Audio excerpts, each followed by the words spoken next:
It was a cold autumn evening when Daniel Reed trudged along the narrow dirt path through the woods, his old flashlight flickering against the shadows. The trees loomed tall and silent, their leaves whispering secrets to the wind. Daniel wasn't out for a walk, he was searching for firewood. He was a single father, barely making ends meet. His little daughter, Lily, was waiting at home, wrapped in a worn blanket, humming to herself to drown out the sound of her stomach growling. Life hadn't been kind to Daniel. His wife had passed away 2 years ago from cancer, leaving him alone with a 5-year-old and a mountain of debt. He worked 2 jobs, mechanic by day, night guard by evening, but still couldn't catch up on bills. That night, he was just hoping to gather enough dry branches to warm their small cabin before the next frost.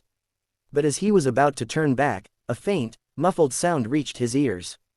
It was so soft, it almost blended with the wind. A voice. "Help me." Daniel froze. He spun around, scanning the darkness. Nothing, just trees and silence. Then again, a faint cry. This time, more desperate. "Please, help." He ran toward the sound, tripping over roots and wet leaves until his flashlight caught something strange, a patch of dirt, uneven, freshly disturbed. And then, a hand. A trembling, pale hand reaching out of the ground. Daniel's heart stopped. For a second, he thought he was hallucinating. But then the hand moved again. He dropped to his knees and started digging frantically with his bare hands, the cold earth cutting his fingers. "Hang on, I've got you," he shouted. Minutes felt like hours as he clawed through the soil until he uncovered a face, a woman, gasping for air, dirt covering her lips and hair. Her eyes were wild with terror, tears streaking through the mud. Daniel gently lifted her out of the shallow grave, wrapped his old jacket around her, and carried her toward his truck. Her voice trembled, barely audible. "Please, don't let them find me."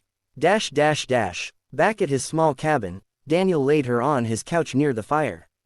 Lily peeked from behind her door, clutching her teddy bear. "Daddy, who's that?" Daniel forced a reassuring smile. "Just someone who needs help, sweetheart. Go back to your room, okay?" He turned back to the woman. She looked to be in her late 20s, her clothes torn, her hands bruised. She winced when he tried to clean her wounds. "Do you remember what happened?" he asked softly. She looked at him, eyes full of fear and exhaustion. "I was taken. They wanted money. She hesitated, as if unsure whether to tell him. Then, almost whispering, "I'm Emily Walker." Daniel froze. That name was all over the news.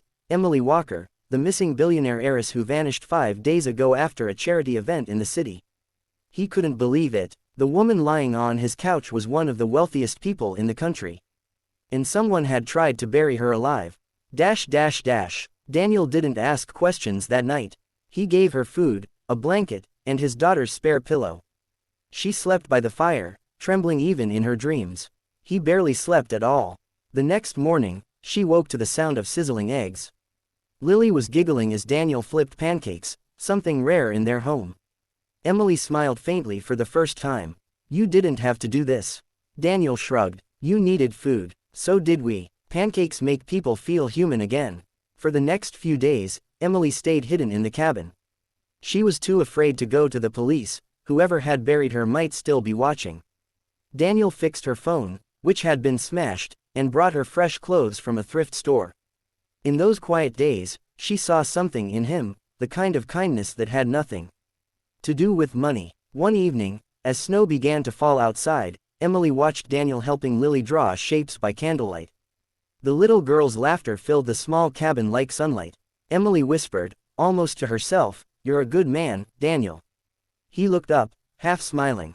"Just doing what anyone would do." She shook her head. "No, not everyone would."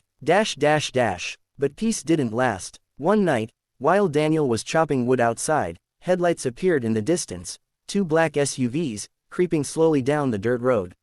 Emily's face went pale. "It's them." Daniel grabbed Lily and Emily, ushering them to the back door. "Go out the back, into the woods. Don't look back." She hesitated. "What about you? I'll lead them away." Before she could argue, he kissed Lily's forehead. "Daddy will be right behind you." Then he ran toward the front of the house, grabbing his old hunting rifle. The SUVs stopped. Men in black coats stepped out.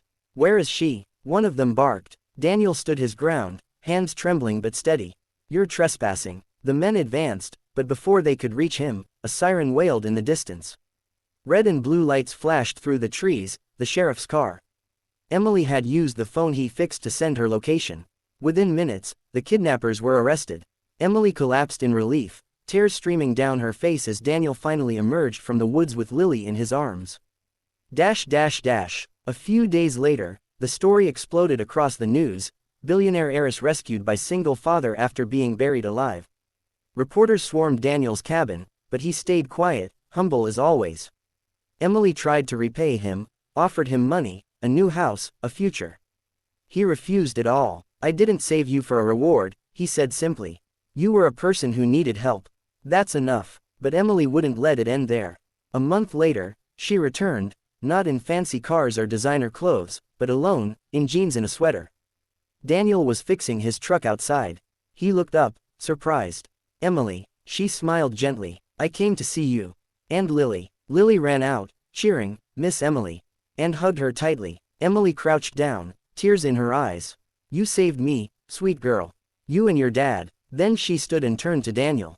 "There's something I need to tell you." He frowned, unsure. She took a deep breath. "The night you found me, when I whispered to you, do you remember?" Daniel nodded slowly. "You said, 'Don't let them find me.'"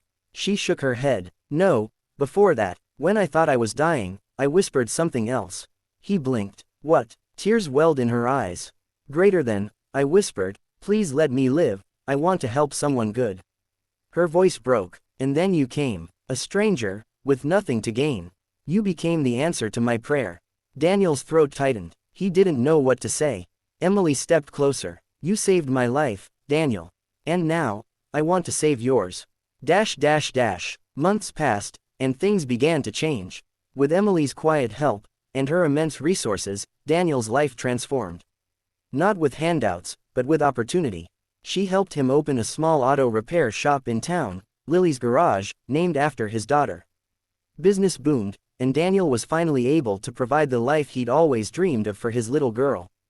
But more than success, something deeper grew between him and Emily. They shared dinners, laughter, and quiet evenings by the fire. She became part of their small, fragile world, not as a millionaire, but as family. One night, as snow fell softly outside, Lily was asleep on the couch, and Daniel turned to Emily. "Funny, isn't it?" he said. "You were buried in the dark, and I was buried in my own life. Guess we both got pulled out." Emily smiled through tears. "Maybe we were both meant to save each other." And in that moment, with warmth, love, and the crackle of the fire around them, they finally understood: sometimes the universe doesn't send angels with wings. It sends broken souls who find light in each other. Narrator's closing line: "We never know when an act of kindness will change everything." Daniel saved a stranger's life, but in doing so, he found his own. If this story touched your heart, don't forget to like, share, and subscribe, because one simple act of kindness can turn tragedy into something truly beautiful. Heart.